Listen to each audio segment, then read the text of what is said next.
Well, I think that's pretty cool because he traded Indy 500 for Monaco Grand Prix in the Formula One, and I think it says something by itself, you know.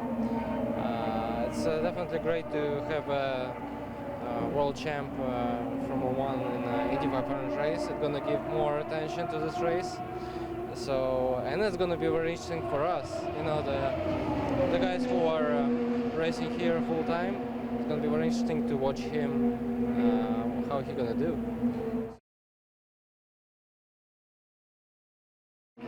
So the difference from European racing are ovals, you're right, but the thing is, the main difficulty on the oval is that you're going so much faster, so you need to think faster, but at the same time you need to stay cool, and you know, you cannot be too aggressive because it's gonna bite you. The other thing is, obviously, you need some balls to do it. So that's, I think that Alonso will handle it well. I mean, he has pretty big experience in racing, so, but it will be interesting still because oval is very, very unique in racing.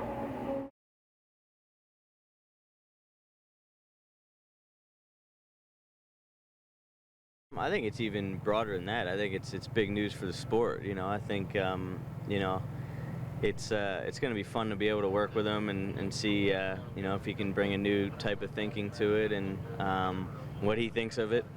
You know, and I'm kind of liking that the F1 guys are being more open to coming over. They used to think we're crazy, but now they're, you know, I think Rossi winning it might have enticed him a little bit, but no, it's going to be fun all the way through the month to work with him. I've always looked up to him as a driver as well, so yeah, it's good for everybody. I don't know. I mean, I got to put my name in the hat to be able to shake down his car for him, and then I can talk to him before he runs, and you know, if that's the case, then I'll tell him to go out there and just mad it, see what happens.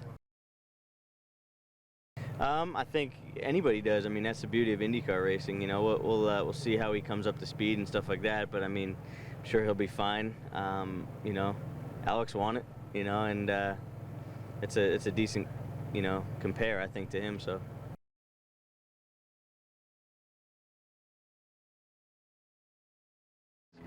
Excited. You know, I think it's one, it's huge for IndyCar, Verizon IndyCar Series, but motor racing in general. I think, you know, we've seen a little bit of, you know, people crossing over from NASCAR to IndyCar and vice versa.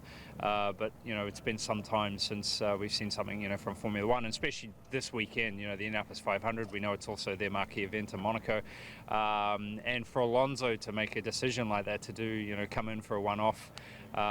Requires, you know, a lot of confidence, and I don't know, I think all of us were, you know, somewhat shocked, but just so excited to have someone of his caliber and someone with his racing background to come and join the greatest spectacle in racing.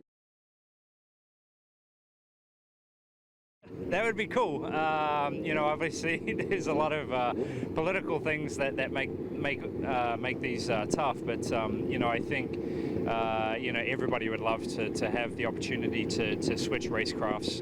You know, I know I've talked to Chip before about, you know, Charlotte or trying a Cup car at some stage. Formula One for me is never really been an option. I think for most people, you know, once you're kind of in your series, it sticks that way. But you know, obviously right now, I think with what Alonso is doing, it definitely opens some options, and maybe Honda can give me a ride in Formula One. I'm not sure I'd coach, you know, Fernando at all. You know, I think it's you know, when you're a driver coming to something new, you know, I think it's just important to ask as many questions as you can. You know, there's no dumb questions. You know, it's a lot to take in and get up to speed. But we know he's very accomplished. He's a hell of a driver. Maybe, you know, one of the greatest of all time. So, you know, on the driving aspect, I'm sure he's going to be, you know, he's going to be fine. It's just the procedures, you know, how you trim out for qualifying. But as anything, you know, just give it a little bit of time, and you know, someone of his caliber is going to be perfectly fine. Anything's possible. Indianapolis picks its winners, I find, but you know, with a team like Andretti and with Honda, you know, I think he has a great opportunity, and as good as you know, some of the best teams and drivers, I think that will be running this year.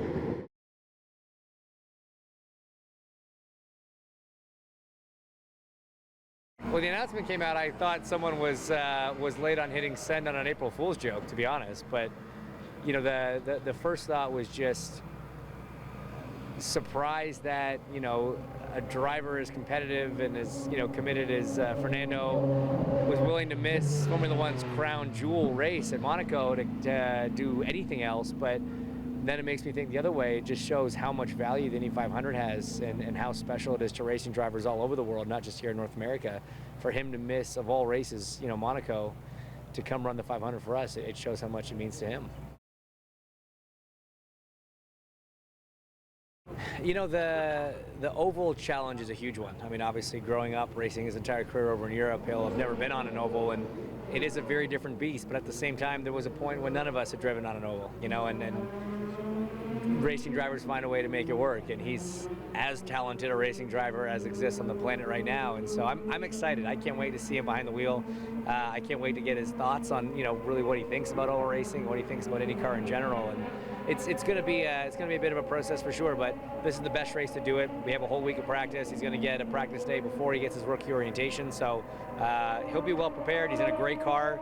It's great that he's part of the Honda family, and it's going to be exciting. If I were to give Fernando Alonso some advice, you know, as to getting himself really, you know, ingrained in the Andretti Autosport team, I think it's going to be actually pretty easy. He already knows Takuma and Rossi from their stints in F1, so that's done and dusted. He loves running, so him and Marco are going to be able to knock out 5Ks every morning together, which is going to be great. I don't know if he's a fisherman, but he should maybe brush up on that a little bit, because all Ryan really talks about is boats. And other than that, I mean, I think it's going to be pretty easy for him.